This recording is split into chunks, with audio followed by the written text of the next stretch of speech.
The hum of the quantum relay filled the observation deck, low and insistent, vibrating through the soles of Commander Rhea Solaris's boots. Every calibrated tone of the machine, every spike, every harmonic, felt like it was whispering secrets that the human mind wasn't quite ready to catch. Outside the reinforced viewport, the laboratory city of Maleros shimmered in the orbit of Epsilon Fifth, suspended against the black velvet of space like a jewel carved by reason and physics.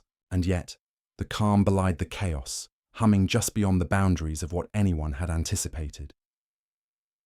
Lieutenant Harrow Kest leaned over the telemetry console, fingers dancing across touch plates with the kind of precision that made him seem almost machine-born.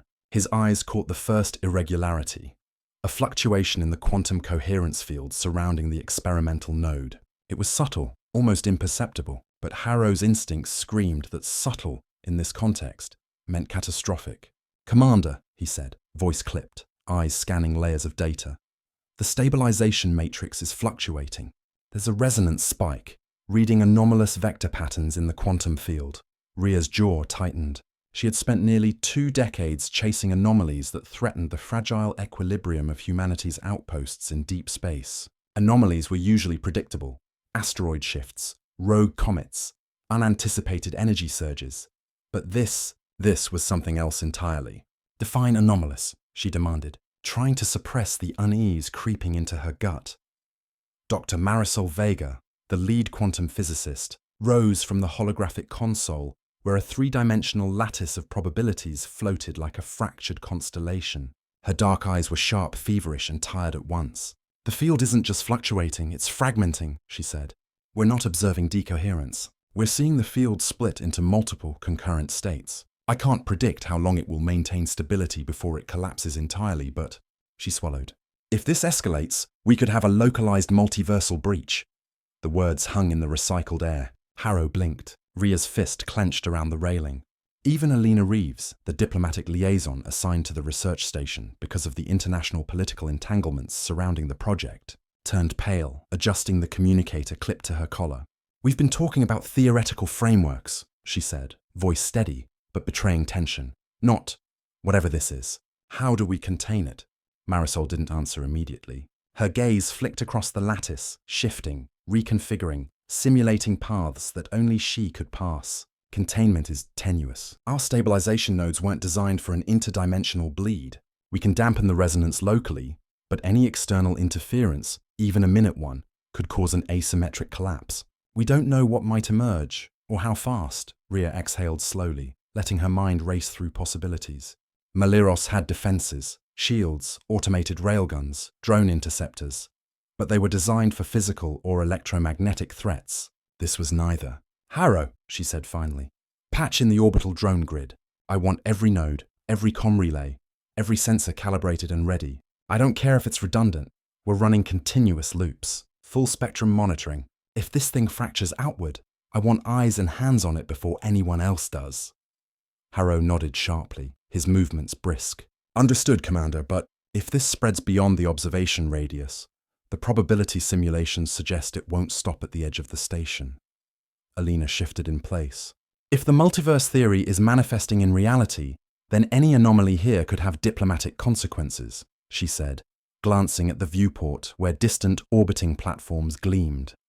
"Other nations and private corporations have interests in this project, and if we can't control it..." Rhea let the silence stretch a moment, digesting the implications. Then she barked, "Enough speculation. We act in what we can control. Deploy the drones in high-density observation loops and run the quantum dampeners at 50%. Marisol, give me contingency scenarios for complete node failure. I want every escape vector prepped." Marisol's fingers flew over the lattice again, simulating outcomes with a speed that made Rhea dizzy. "Commander, even with partial dampening, the first rupture could happen within the next 12 minutes. The station lights dimmed for a moment as power rerouted to the stabilization matrix. Sensors whined under load. Harrow's HUD flickered with telemetry warnings. Outside, the energy field around the experimental node began to twist like a living lattice, phosphorescent hues bleeding into the vacuum, as if the station itself had drawn a thin membrane over another reality. And then it happened. A pulse like no other, resonant yet non-physical, radiated from the node. It bent space around it, creating eddies of light that were almost visible. The station shuddered in the vacuum, though no gravity shift occurred. Panels flickered, comms jittered. Even the automated defense drones hovered in hesitation, their AI unable to reconcile the unexpected physics. "Brace!" Rhea shouted, gripping the console. The station's main shields flared. The lattice of light from the node fractured suddenly, and a rift opened, a thin, quivering seam in reality itself. From within, shapes emerged that were nothing like physical matter, nor energy as the human mind understood it.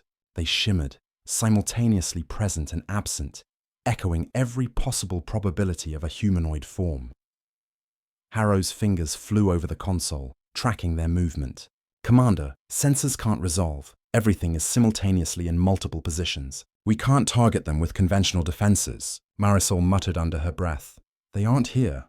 "Not fully. They're probable Schrödinger entities. We're observing them in a state of quantum superposition." The first interaction was devastatingly subtle. One of the entities extended a translucent arm, or what could be perceived as an arm, and touched the observation deck's outer barrier. The shields flared, an instant of feedback energy that fried circuits and sent sparks scattering. A low hum reverberated through the deck, like 1,000 simultaneous vibrations across frequencies humans could not hear. Rhea's mind raced. Engage any non-lethal countermeasures, any disruption in the field, electrostatic, magnetic, anything. Do it now! Harrow activated the drone grid, sending swarms into synchronized loops around the rift. Their pulse emitters flared, attempting to interact with the probability field. Some of the entities recoiled, seemingly aware of interference, shimmering violently. And then, for a horrifying instant, they multiplied. For every pulse the drones sent, the forms fractured into 2, then 4, then 8. And the lattice of the rift pulsed like a heartbeat out of control. Marisol's hands shook on the console. "We're amplifying the superposition. They're learning." Alina's communicator chimed with incoming channels from Earth Command and allied observers. "Maliro Station status report. You are on emergency protocol. State your containment success." Rhea gritted her teeth. "We are not secure. Prepare for full isolation. No transmissions beyond Maliros." She met each of her team's eyes. "This is the first skirmish, but it's enough to tell us one thing. We have an exploitable pattern. They respond to field interference, but we can't overdo it. Every action multiplies them. We adapt, we survive, or we die here." Harrow's jaw tightened. "We need predictive modeling on their reactions, fast. If they're fracturing upon stimulus, there's a window to channel them back, or collapse the rift." Marisol nodded, already calculating. "The temporal feedback loops are non-linear, but yes, if we can modulate the frequency and amplitude correctly, we might force coherence long enough to contain the breach temporarily." The station quivered again. Sparks rained along the observation deck. Crew members gritted teeth, their exosuits humming with defensive microfields. The translucent shapes writhed outside the viewport, reflecting infinite variations of themselves. Rhea's hand hovered over the alert console, her mind racing across tactics, contingencies, and probability trees. "This is the first battle," she murmured, "and it's going to define everything." She felt the weight of the station pressing in, the tangible hum of the universe bending in impossible ways. "We've got 12 minutes before the next pulse, and if we fail, nothing inside this station will remain the same. Prepare for counterintuitive measures. Trust your instincts. Survival will be earned, not given." The rift pulsed again, brighter and more volatile than before. Outside, one of the Schrödinger forms lunged forward in a motion that was at once infinite and singular. The air shimmered, the observation deck lights warped, and time itself seemed to hiccup. And in that instant, Rhea realized they were no longer merely observers. They were combatants in a war whose rules humanity had only begun to understand. The aftermath of the first rift pulse left Maliros Station trembling in its orbit. Panels still smoldered where feedback arcs had fried circuits. And the low hum of the stabilization matrix was punctuated by intermittent alarms. Crew members moved with careful precision, repairing what they could while keeping an anxious eye on the translucent forms that lingered outside, now hovering in a fragile equilibrium. The quantum entities had withdrawn, but the memory of their infinite, simultaneous positions remained etched in every observer's mind. The battle was over, but the war, if it could even be called that, had only begun. Commander Rhea Solaris moved through the corridors with purpose, her boots echoing off steel plating. Each section she passed reminded her that humans were fragile, expendable, yet capable of ingenuity beyond the machine. She paused at the junction where Lieutenant Harrow Kest was bent over the secondary telemetry console. His eyes, usually calm under pressure, betrayed exhaustion. "Status?" she asked, her voice tight with both urgency and restrained fear. Harrow gestured toward the lattice of overlapping probability readings. "We survived the first pulse, but the nodes are still unstable. Every time we pulse the interference, the entities fracture into more states. We need predictive modeling that can calculate their behavior at exponential speeds, or we risk over-amplification next time." His fingers flew across the interface, adjusting algorithms that danced at the edge of human comprehension. Dr. Marisol Vega hovered nearby, her face pale but resolute. "I've begun developing a differential containment algorithm. It won't stop them permanently, but it may allow us to manipulate the superposition states just long enough to contain the rift temporarily. The problem is energy. The dampeners alone are consuming 43% of the station's reactor output. If we escalate, we risk critical failure." She paused, her eyes meeting Rhea's. "And if the reactor fails, I'm not even sure if containment would matter." Rhea's jaw tightened.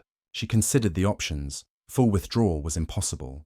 They couldn't abandon the station, and Earth Command had already forbidden external assistance. "Then we adapt with what we have," she said, her voice carrying the authority that had earned her the command. "Harrow, integrate Marisol's algorithm into the drone grid. Every pulse we emit must be calculated to maximize containment while minimizing fracturing, and no improvisation without clearance. Every step counts."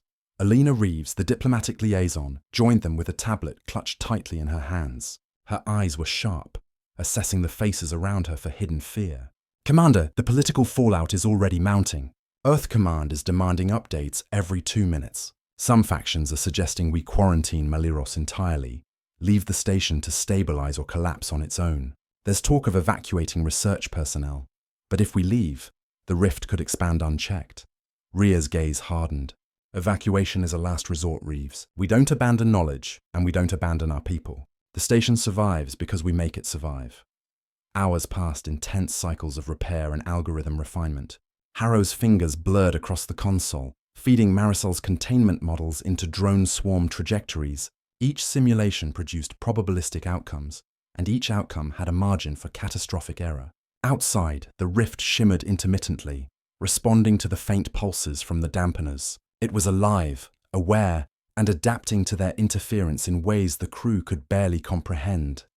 The first controlled pulse came 2 hours later. A swarm of observation drones, calibrated with the newly integrated algorithm, darted toward the rift. Each drone emitted a low-frequency modulation intended to induce partial coherence among the entities. Outside the viewport, the superposition forms writhed and multiplied, fracturing again, but this time fewer of them propagated into new states. The lattice stabilized, if only momentarily. "We have a window," Marisol said, voice tight with relief. "Maybe 30 seconds before the next spontaneous fracturing event. That's enough to study the rift's feedback loops in real time." Rhea's eyes scanned the viewport. "Harrow, feed the telemetry into predictive simulations. I want movement patterns, reaction times, and stress responses mapped. If we can anticipate them, we can manipulate their states rather than just react." Harrow nodded, sweat glistening on his brow. "Working on it." His fingers moved in a blur, manipulating petabytes of data that streamed faster than even their fastest processors. The algorithm can't fully predict every superposition, but it can identify high-probability vectors. If we target those, Marisol finished his sentence, we might guide the rift's expansion instead of letting it guide us. The success was tentative, but it gave them momentum. For the next several cycles, they implemented small, tactical maneuvers, precise modulation pulses to redirect the rift's energy away from critical station modules, micro-drone deployments to act as probes and sensors inside the field, and constant recalibration of the dampeners to avoid accidental amplification. Each intervention required split-second judgment and human intuition. The AI could simulate probability, but it could not anticipate the human element of improvisation. The victories came at a heavy cost. During one calibration sequence, a containment drone was lost when the rift responded unpredictably, fracturing into a state that overwhelmed its internal processors. Harrow's jaw tightened as he watched the telemetry readout spike and then go silent. It learned, he muttered.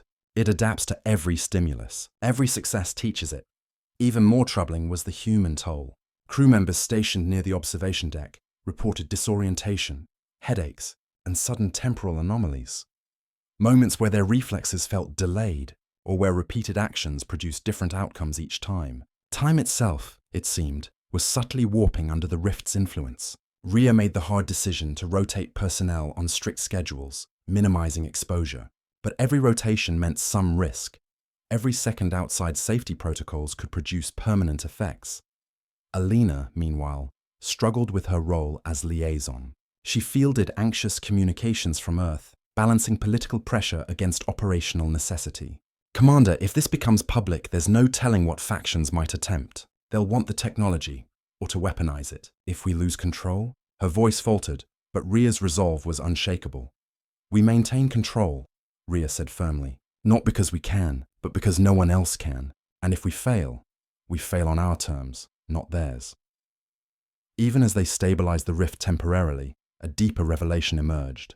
Marisol had detected patterns in the entity's fracturing, a subtle, counterintuitive vulnerability. The superposition forms, when exposed to slightly asynchronous pulses instead of uniform modulations, began to cohere in clusters. It was as if, in their infinite multiplicity, they were seeking order and reacting to contradictions. This is it, Marisol whispered, almost to herself. We can exploit their need for coherence. We don't attack them. We present contradictory probabilities, force them into alignment, and guide them back into the containment nodes. Rhea's eyes lit with cautious hope. Then we do it. We refine the pulse sequences and we test, but we can't risk the whole station on theory alone. Harrow, run small-scale simulations first. Identify thresholds. We can't overshoot. The ensuing hours were a blur of simulation, trial, and recalibration. Each test provided incremental data, and the entities outside responded predictably within narrow margins. Rhea could feel the shift in momentum. For the first time since the rift's emergence, Maleros had a strategy that didn't rely solely on reaction. It allowed initiative. But with each victory came moral cost. One of the junior analysts, exposed to extended observation near the rift, experienced a temporal feedback loop that left him in a quasi-conscious state. The crew had to sedate and isolate him, knowing that prolonged exposure had irrevocably altered his perception of linear time. Rhea watched him drift, barely human in his temporal dislocation, and felt the weight of command heavier than ever. Survival required sacrifice, and sacrifice exacted a price not easily reconciled with ethics. Alina confronted her privately afterward. Commander, if we keep using these methods, more people will suffer. We can save the station, but at what human cost? Rhea's voice was quiet but resolute. We're not doing this for convenience. We're doing it because no one else can. Every choice has a price. Right now it's theirs to bear and ours to manage. The station survives because we endure. As the team prepared for another pulse cycle, the rift pulsed again. Larger, more coherent than before. Outside the viewport, the shimmering forms seemed to hesitate, as if sensing the intent of the humans within. Harrow's simulations showed clusters beginning to form along predictable vectors. Marisol's algorithms confirmed it. The entities were responding to the contradictions introduced by the non-uniform pulses. Rhea felt a surge of cautious optimism. They could exploit this. They could manipulate the rift rather than simply survive it. But she also knew the margin for error was razor-thin. One miscalculation could fracture the entire station, or worse, propagate the rift beyond containment. The observation deck went silent, save for the hum of the dampeners and the low pulse of the quantum lattice. Every member of the team was focused, tense, aware that a single misstep could undo hours of meticulous work. Then, without warning, a new fluctuation appeared. A vector they had not anticipated, one that moved with unnerving speed and intelligence, bypassing every containment attempt. Marisol's voice broke the tense quiet. Commander, this isn't just reactive anymore. It's calculating. It's strategizing. Rhea's jaw clenched. Then we adapt again. We survive again. We do what humans have always done. Outthink, outmaneuver, and endure. She looked out at the rift, knowing that the first tentative victories were just the beginning. The station would not only have to contain the multiversal anomaly, it would have to outwit it. And somewhere deep within the lattice of infinite possibilities, the entities had begun to anticipate her moves. The station hummed with nervous energy. Malleros had stabilized, if only temporarily, and the rift's shimmering forms lingered like ghostly sentinels just beyond the viewport. Commander Rhea Solaris stood at the center of the observation deck, reviewing predictive simulations that Harrow had projected into three-dimensional space. The lattice of probabilities flickered with incomprehensible speed, each thread representing a possible configuration of the quantum entities.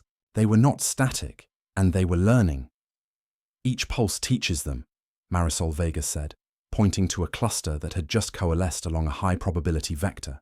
Every time we engage, the rift adapts. We can predict their response to a point, but the margin for error is shrinking.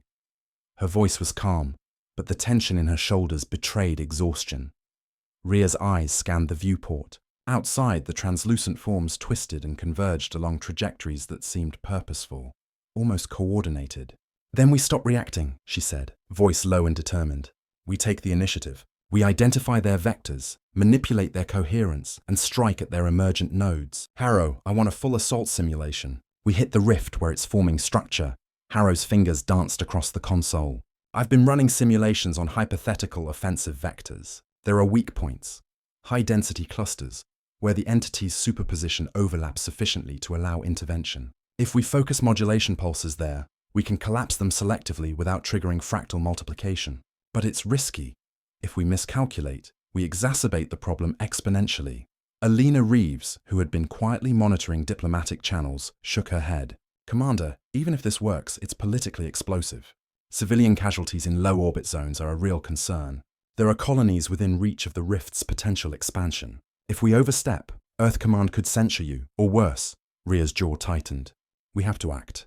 Risk is inherent, but inaction guarantees escalation. Every delay allows the rift to develop emergent nodes, and every node is a threat we can't contain indefinitely. The offensive operation began with a small-scale deployment. Observation drones, equipped with adaptive modulation pulses, penetrated the outer halo of the rift. Each pulse targeted the predicted clusters of superposition entities. The lattice outside shimmered violently as forms fractured and recombined, some dissipating entirely into the vacuum of space. Marisol monitored the energy expenditure, noting that reactor output had already reached 70%. Harrow's voice was tense. Cluster Alpha has fractured. Probability collapse successful. But Cluster Beta, it's resisting. The entities are reinforcing coherence along secondary vectors. They're anticipating sequential targeting now. Rhea's hands clenched around the railing. Then we improvise. Send the secondary pulses asynchronously with slight phase offsets. Force them into conflict with themselves. The next pulse sequence hit, and for a tense moment, the viewport was a maelstrom of light and probability.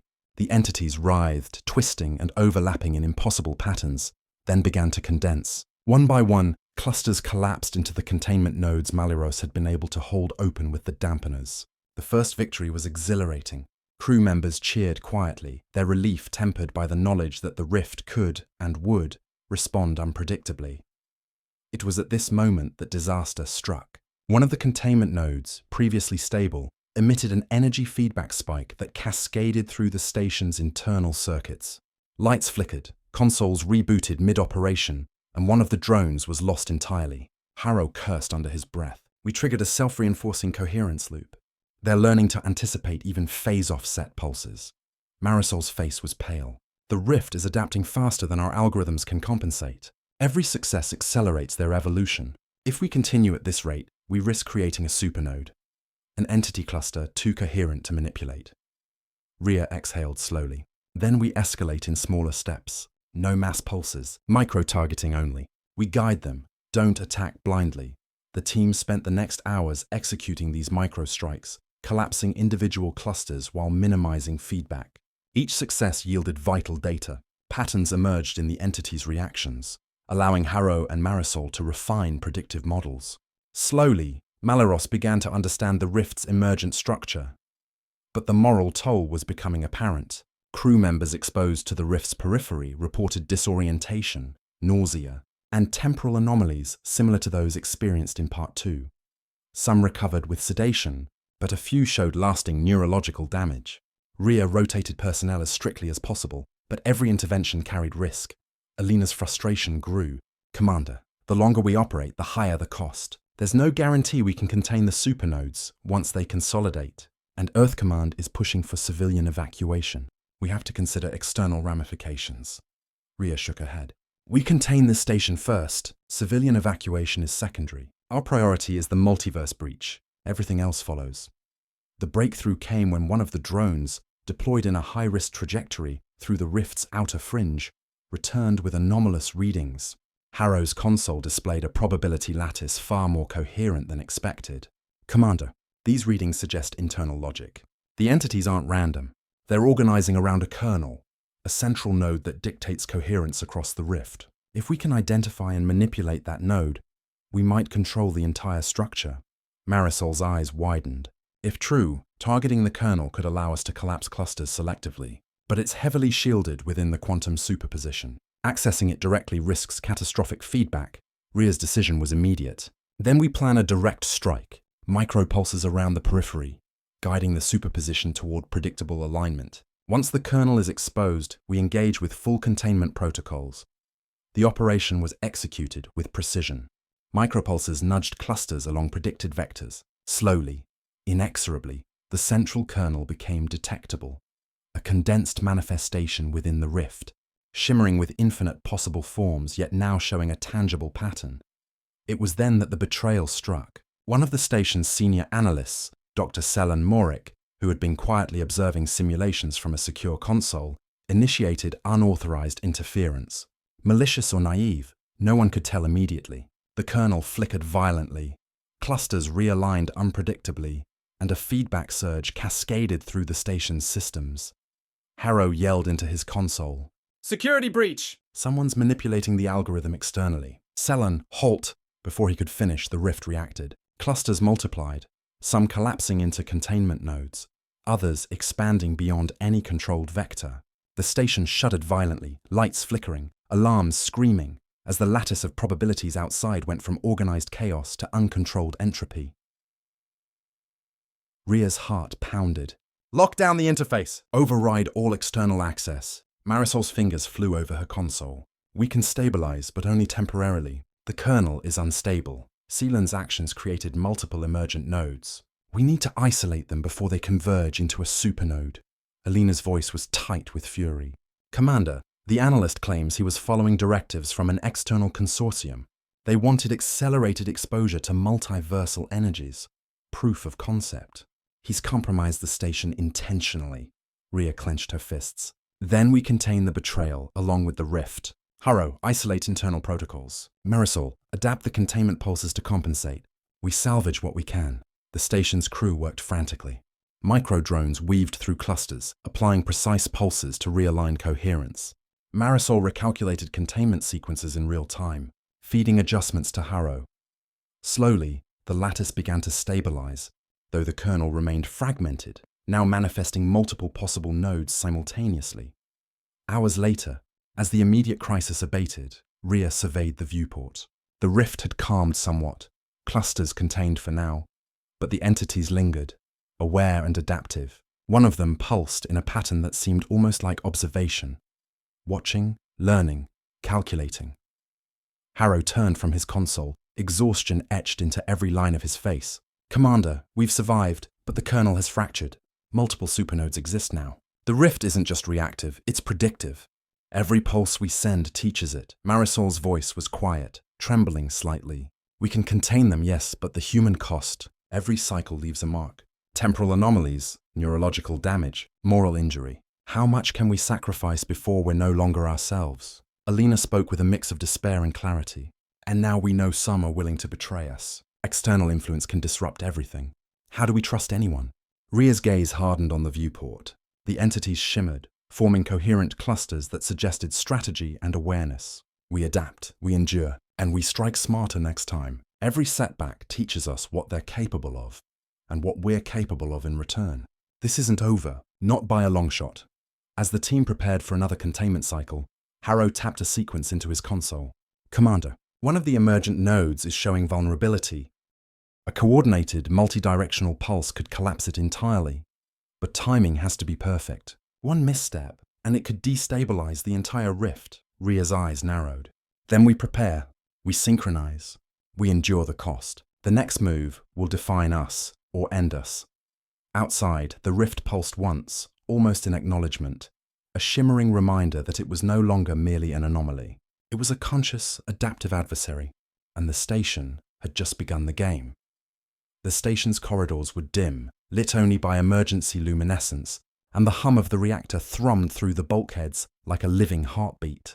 Commander Rhea Solaris moved with precise steps, aware that each decision could ripple through the lattice of probabilities now governing the rift. Maliros had stabilized, but only tenuously. The kernel, the central intelligence of the rift, had fractured into multiple supernodes, each now capable of quasi-predictive behavior. Every pulse, every drone deployment, every human presence outside reinforced its learning. Rhea gathered her core team in the central operations chamber. Lieutenant Harrow Kest's fingers hovered over the console, ready to deploy micropulses. Dr. Marisol Vega's eyes scanned the holographic simulation of the rift, noting fluctuations in node density and coherence. Alina Reeves, the diplomatic liaison, had grown quiet, her face reflecting the strain of political oversight combined with moral responsibility. The time for incremental victories had passed. They had to act decisively, or the station and its crew would be lost to the multiverse anomaly. "We know their behavior now," Rhea said, voice firm, cutting through the tension. "Clusters respond to phase shifts, superposition alignment, and asymmetrical interference. We know the kernel's nodes are interconnected, and we know the external interference from Cell and Moric created a predictable fracturing pattern. We exploit that pattern. Harrow, run synchronized multi-vector simulations. Marisol, adjust containment algorithm for concurrent node targeting. Alina, coordinate communications blackout with Earth Command. We can't risk external interference again." Harrow's fingers danced across the console. "Commander, the complexity is staggering. Each node has subnodes, and each subnode has probabilistic variations. Multi-vector engagement increases containment success, but also risk of cascading feedback. We calculate temporal windows to the millisecond, but even then, there's no guarantee." Rhea's eyes hardened. "No guarantee is not an option. Every second we delay, the supernodes adapt further. Prepare for deployment." The team initiated the offensive with coordinated precision. Drones armed with modulation pulses swarmed into the rift along carefully calculated trajectories. Micropulses oscillated asynchronously, nudging clusters along predicted vectors. The rift responded violently, clusters fracturing and recombining in a pattern that suggested observation and calculation. "First nodes collapsing," Harrow reported, voice tight with focus. "Supernodes Alpha and Beta are within target alignment. Micropulse frequency at 32% amplitude, holding coherence." Marisol monitored the energy readings, adjusting dampeners in real time. "We're approaching reactor limits. Each node collapse consumes 30% more power than predicted. Any miscalculation and we risk total energy feedback into the station's mainframe." Rhea's mind raced. She knew that one misstep could result in catastrophic consequences, yet hesitation would be equally fatal. "Proceed," she said. "We adjust as we go. Focus on the kernel's outer supernodes first, isolate them, and guide coherence inward." As the drones moved, one supernode shifted unexpectedly, reacting faster than simulations had predicted. It coalesced around a subnode, creating a feedback spike that traveled through the lattice. Alarms screamed. Crew members scrambled to compensate. Harrow's fingers flew over the console, issuing counterpulses, recalculating trajectories, recalibrating energy outputs. "Commander, the node is resisting containment," he yelled. "Energy spike 27% above safe threshold!" Rhea's voice was unwavering. "Hold formation, adjust vectors, distribute pulses across 3 trajectories. Don't overconcentrate. Micro-adjust." The next seconds felt like an eternity. Sparks flew along the observation deck, and the lattice outside shimmered violently. Crew members in protective exosuits braced themselves as the station shuddered under the quantum feedback. Slowly, the supernode began to fracture, splitting into smaller clusters that could be guided toward containment nodes. Marisol's voice was quiet, but firm. "We're achieving coherence. The kernel's outer nodes are responding to asynchronous pulses. We can funnel them now, but the process will require sustained focus. Any lapse, and they may recalibrate beyond our reach." Rhea nodded. "We commit. Prepare for continuous engagement. Rotate personnel if necessary. This will be a test of endurance as much as strategy. The operation escalated. Multi-vector pulses were sent simultaneously along different trajectories, each micro-adjusted in real time. The supernodes shimmered, fractured, recombined, then began aligning predictably toward containment. The station groaned under the strain of reactor output, lights flickering, comms jittering. Crew members worked with disciplined precision, every action coordinated and deliberate. Amid the chaos, personal sacrifice became unavoidable. One drone pilot, tasked with guiding a critical pulse sequence through a dense cluster, experienced a sudden temporal anomaly induced by proximity to the rift. His exosuit alerted for life support anomalies, and he struggled to maintain control. Harrow's voice cracked over comms. "Damn it, Falcon 3! You need to stabilize or pull back." Falcon 3's reply was strained, almost disoriented. "I can't. Systems collapsing. Sequence must complete." Rhea's jaw tightened. "Do it, pilot. We cover you." The pilot held position, risking temporal feedback and neural strain, just long enough for the pulse sequence to complete. The targeted supernode fractured completely, collapsing into the containment nodes. The lattice outside shimmered with unstable energy, then began to settle. Marisol exhaled, hands shaking slightly. It worked, but he's going to need full medical intervention. Temporal dislocation may be permanent. Rhea's voice was quiet, heavy with guilt and determination. "He's alive and the node is contained. That's enough for now. Prepare for the next supernode. This isn't over." Alina monitored communications channels, ensuring no external interference compromised the operation. "Commander, political pressure is mounting. Earth Command is demanding justification for extended exposure to rift energy. They may intervene if we don't show measurable progress soon." Rhea's gaze was fixed on the viewport. The rift's central kernel shimmered, still fractured, still adaptive, but now vulnerable. "Progress is measurable," she said. "Every node we contain is a victory. Focus on results, not perception." The final phase required synchronized engagement. Drones, modulation pulses, and human operators worked in concert to manipulate remaining supernodes into alignment with the containment lattice. The rift pulsed, reactive and aware, but the controlled pressure applied by the team forced coherence. One by one, outer supernodes collapsed. The lattice outside began to stabilize, showing distinct nodes and predictable behavior.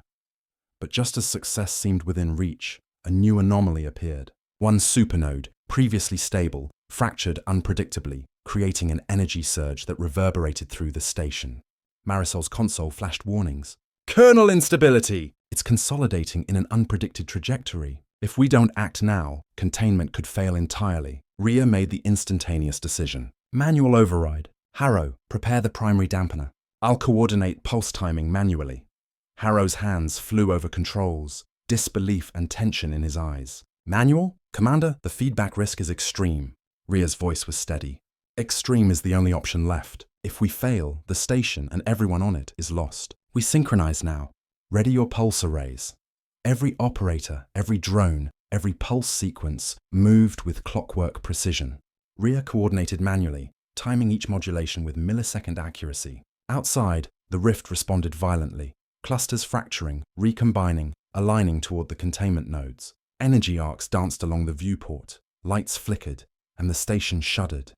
Then, a pivotal moment. One of the supernodes began pulsing in sync with the modulation sequence, aligning precisely along predicted vectors. The lattice shimmered, fracturing stabilized, and the kernel itself became coherent enough to allow full containment. Marisol's voice broke into a quiet exclamation. "It's stabilizing. The kernel is coherent. We've done it!" Rhea exhaled, relief tempered by exhaustion. "Maintain alignment. Don't let it slip. Rotate operators. Continue monitoring." As the team worked through the final alignment, Alina's communicator crackled. "Commander, Earth Command is acknowledging containment. They've authorized continued operation under your authority. This is unprecedented. You've set a new standard for anomaly response." Rhea didn't smile. Her gaze remained on the viewport. Outside, the rift shimmered one last time, a reminder that it was alive, aware, adaptive, but for now, contained. Harrow slumped against the console, drained. "We did it. For now." Marisol's eyes were fixed on the lattice. "For now. But we've learned more about them than ever. Their adaptation, their predictive behavior. It's staggering. Future containment will require constant vigilance. Ria's jaw tightened. Then we prepare, we endure, we learn, and if it ever breaks again, we'll be ready. In the observation deck, the team remained silent, absorbing the magnitude of what they had accomplished, and the sacrifices it had required. Crew members were injured, fatigued, some altered permanently by exposure. The station bore the scars of battle, both physical and mental, and outside, the rift pulsed faintly, almost contemplatively, as if acknowledging the humans who had dared to understand it and survive. The station's atmosphere was taut with anticipation. Every console hummed, every screen flickered with probability matrices and supernode telemetry. Commander Rhea Solaris moved deliberately along the central corridor, her eyes scanning for any sign of anomaly. Malaros had endured, its structure battered but intact. Yet the rift remained a living threat, its kernel fragmented, unpredictable, and capable of overwhelming the station in seconds if misjudged. Harrow Kest, leaning over the primary console, adjusted the final pulse vectors for the endgame operation. His face was pale, the fine lines of fatigue etched deep from continuous cycles of temporal strain and intense focus. Commander, this is it. The kernel's central node is fully exposed, but energy requirements for synchronized multi-vector pulses are at maximum sustainable output. Any misalignment and containment could fail catastrophically. Dr. Marisol Vega stood beside him, scanning the lattice of quantum superposition forms outside the viewport. Her hand rested on a calibration panel, fingers lightly tapping as she recalculated real-time feedback. We've managed partial containment, but the kernel's predictive adaptation is more sophisticated than we anticipated. It's learning faster than any algorithm can compensate without direct intervention. Alina Reeves, the liaison, adjusted her communication headset, her eyes darting between the station's operational feed and Earth command channels. Commander, political oversight is imminent. Civilian colonies in orbit are demanding evacuation protocols. If we fail, the multiverse breach could extend beyond this sector. Time windows are shrinking. Ria's jaw tightened. Then we execute precisely. Every pulse must be coordinated. Every operator must be synchronized. Failure is not an option. Harrow, align the drones in their multi-vector deployment. Marisol, adjust containment fields for adaptive feedback. Alina, enforce strict comm blackout externally. We do this on our terms. The operation began with meticulous precision. Micro-drones launched from deployment bays, each carrying modulation arrays designed to interface with the rift's fracturing nodes. The outer supernodes, previously stabilized, were nudged along pre-calculated vectors. Every pulse, every adjustment was designed to channel the kernel's fracturing energy toward the containment nodes. The rift reacted immediately. Clusters of translucent forms swirled violently, reconfiguring in response to the interference. The viewport trembled with energy, showing the entities coalescing, fracturing, and reforming, as if resisting every attempt at guidance. Harrow's voice was taut with concentration. Outer nodes collapsing, micropulse amplitude holding at 35%, kernel coherence approaching threshold. Marisol's eyes narrowed. Hold steady. The kernel is adjusting. It's predicting our next moves. We must introduce controlled contradictions to force it into alignment. Ria's hands were steady on the central control panel. Then we introduce them. Microphase offset pulses across 3 vectors. Now, the pulses moved outward, threading between clusters of superposition forms. The rift responded violently, surging along new trajectories, but the micro-adjustments held it in check. Slowly, the kernel began to condense, coherence building along the containment lattice. Then, disaster struck. One of the supernodes, previously stable, surged outward unpredictably, colliding with a containment drone mid-deployment. Energy arcs flashed across the viewport, and alarms screamed as the station trembled violently. Crew members braced themselves. Falcon 3, the drone pilot who had survived temporal dislocation in Part 4, took immediate action. "I've got it!" he shouted. Maneuvering manually, he guided the compromised drone along a new trajectory, absorbing energy feedback into the auxiliary dampener. The lattice outside shifted, fracturing but not catastrophically. Ria's voice was firm, almost calm in the chaos. "Excellent. Continue micro-adjustment.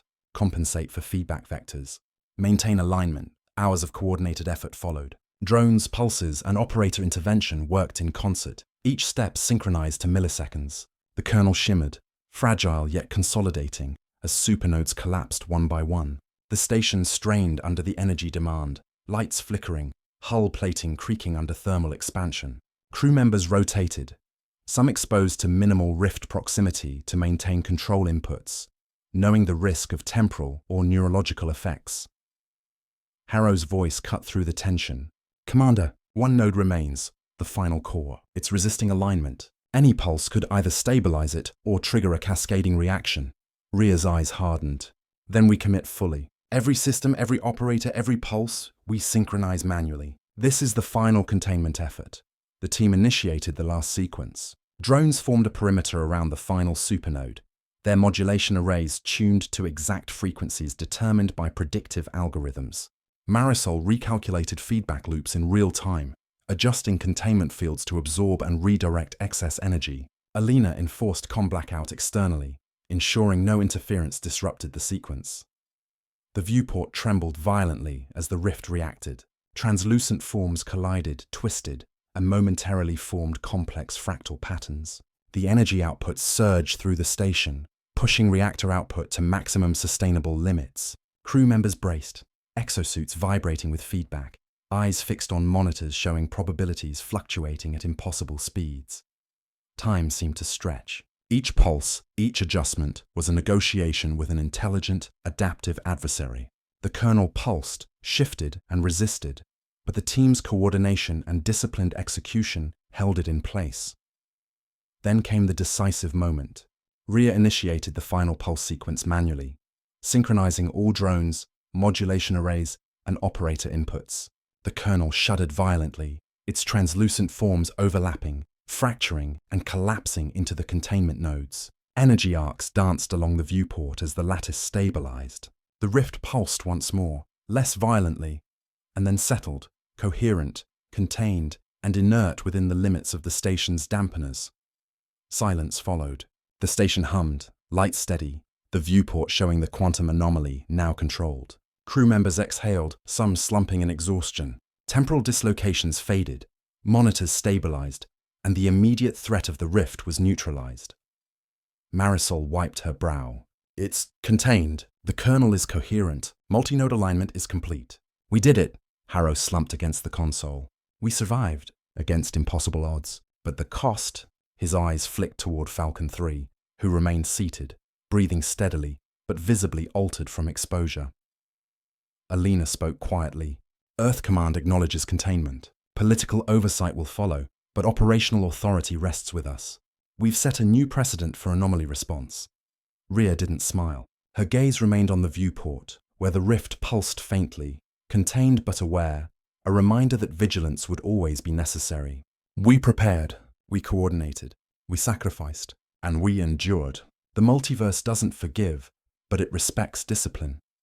The aftermath was immediate and tangible. Injured crew members received full medical intervention. Temporal anomalies and neurological effects were monitored. Systems were repaired, and the station's structural integrity reinforced. Protocols were updated to account for the rift's adaptive behavior, ensuring future containment operations could be executed with even greater precision. Falcon 3, still recovering from exposure, approached Rhea. "Commander, I'm altered, but I understand more. We can anticipate the rift now, in ways we couldn't before." Rhea nodded, placing a hand on his shoulder. "We survived together. That knowledge is a tool and a responsibility. We've learned not just to contain, but to prepare for the unpredictable. That's our doctrine now." Marisol, monitoring containment nodes, added quietly, "And we've learned the human cost. Every exposure leaves a mark, temporal, mental, moral. That will shape future operations as much as strategy or technology."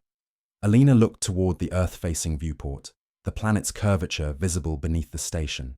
"Command will expect reports, reforms, and accountability. This will change policy forever." Rhea's voice was calm, resolute. "Yes, but the lesson is clear. In the face of the multiverse, we survive not by luck, but by discipline, coordination, and sacrifice. We endure because we choose to, not because it's convenient." Outside, the rift shimmered faintly, contained yet aware, a reminder that the multiverse was vast, complex, and unyielding. Malaros Station had endured, humanity had endured, and for now, the anomaly had been mastered, through ingenuity, courage, and unrelenting resolve. The crew, battered yet alive, understood that victory had come at a price. Some would carry permanent effects from temporal exposure. Others would bear the moral weight of decisions made under pressure. But the doctrine they forged, the lessons they learned, would endure, shaping humanity's approach to the multiverse and the unknown anomalies beyond.